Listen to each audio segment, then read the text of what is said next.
नमस्कार। अभिषेक पांडे के साथ आप देख रहे हैं गांव जवान न्यूज। इस वक्त हम मौजूद हैं आजमगढ़ के तापुर ब्लॉक के स्थित हरैया ग्राम सभा में, जहां पर पीडीए की यूजन चौपाल चल रही है। गांव-गांव में जाकर लोगों की समस्याएं सुनी जा रही हैं।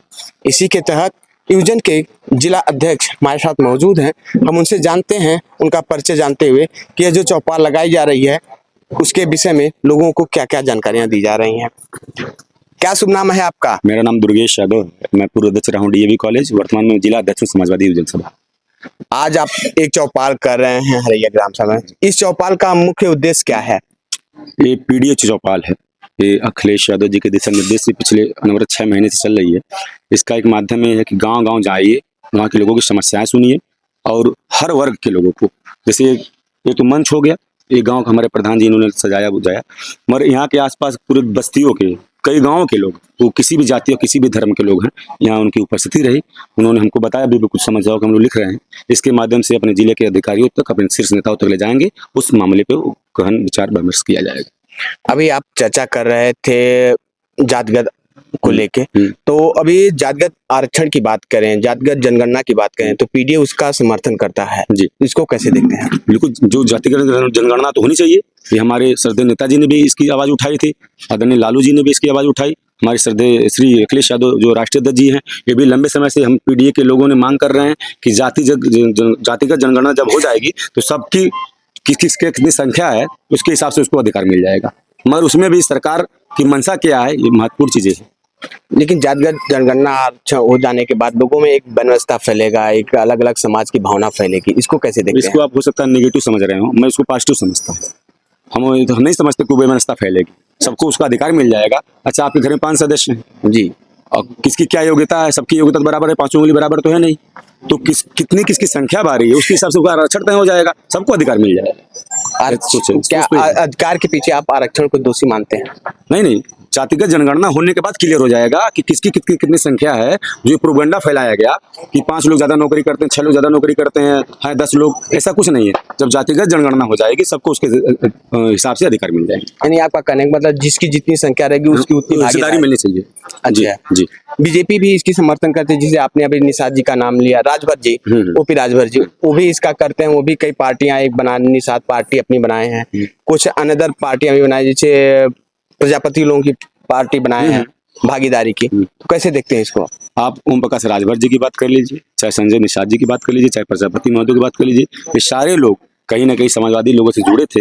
ये लोग भी इस चीज का हमारे साथ समर्थन करते थे। अब जहां बैठे हैं, सत्ता में बैठे हैं, तो इन चीजों को भूल गए हम लोग। कभी हमारे साथ थे, इसी चीज की डिमांड किया करते थे कि ये होनी चाहिए। आज वो लड़ाई हम अकेले लड़ रहे हैं, समाजवादी के लोग लड़ रहे हैं और इंडिया गठबंधन के लोग लड़ रहे हैं। मगर ये लोग अब सही पहुंच गए उस सत्ता के करीब, और सत्ता से जुड़े हुए हैं, 3 चीजों को भूल चुके हैं।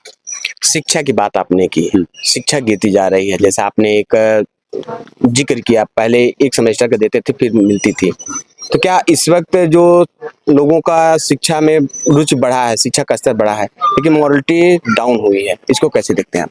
शिक्षा को हम मानते हैं कि शिक्षा एकमात्र ऐसी चीज है जो मानव जीवन में बड़ा परिवर्तन कर सकती है। ये ठीक है, मगर शिक्षा की जो पढ़ाई का खर्च है बहुत बढ़ गया है, और इसका सही कहे तो निजीकरण और व्यवसायीकरण कर दिया गया है। शिक्षा एक धंधा बना दिया गया है। और पहले के लोगों को आप भी जब इंटर पास किए होंगे या बीए किए होंगे या बीकॉम जो भी किए होंगे, आप ग्रेजुएशन की पढ़ाई जब आप किए होंगे, तो आपको भी पता होगा कि सेमेस्टर वाइज की परीक्षा नहीं, पैसा नहीं लगता था, सालाना फीस लगती थी, एक बार लग जाती थी, और उसके बाद ये भी उम्मीद रहती थी कि हमारी स्कॉलरशिप आएगी। तो ये बहुत लोगों को उम्मीद है, क्योंकि हमारा जो एरिया है बहुत विकसित तो है नहीं। अभी लोग संघर्ष कर रहे हैं, किसानों के बेटे हैं, दुकानदारों के बेटे हैं, किसानों मजदूरों के बेटे हैं, कामगारों के बेटे हैं। इनकी भी यही इच्छा है कि हमारी स्कॉलरशिप हमको मिलनी चाहिए। और शिक्षा जो इतनी महंगी कर दी गई है कि बहुत लोगों की पहुंच से बाहर हो जाएगी आने वाले समय में। 6,000 रुपये से लेकर 8,000 के बीच में सेमेस्टर की फीस है, सालाना 16,000 उसको माना जाएगा। अगर 3 साल आप पढ़ेंगे बीए, तो 3 साल करना ही करना है, 50,000 के करीब पहुंचेगी। और उसके पूरे परिवार की हो सकता है 2 साल की कमाई नहीं 50,000 हो, अगर हो भी तो सारी चीज शिक्षा में लगा देगी सारी पैसा। तो ये इसको समझना पड़ेगा सरकार को। शिक्षा का जो भाव बढ़ाया गया है निजीकरण करके, उसको घटाने की जरूरत है, और सरकार को इस पे अति संवेदनशील होने की जरूरत है।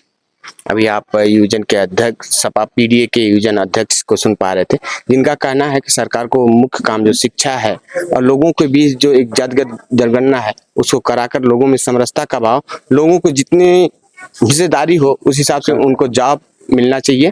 और इसी क्रम में हम यहाँ पे कार्यक्रम को कराने वाले विकास जी हम उनसे जानते हैं। जी, आप ये प्रोग्राम करवा रहे हैं, जी, इसमें यूजन के अध्यक्ष भी आए जी, हैं। जी। तो इस प्रोग्राम को कराने के पीछे क्या मानसिकता है, कैसे आप लोग हम अपने देखते हैं? गांव जवार को, पूरे गांव को, मोहल्ले को हम अपना विकास करवाना चाहते हैं। हमारे यहाँ बहुत कमियां हैं, नाली नहीं है हमारे पास, टंकियां नहीं है, नहाने धोने के लिए लाइट की व्यवस्था नहीं है, बहुत समस्याएं आती हैं। इसलिए हमने ये रखवाया कि हमारे गांव में और समस्याओं को सुना जा सके।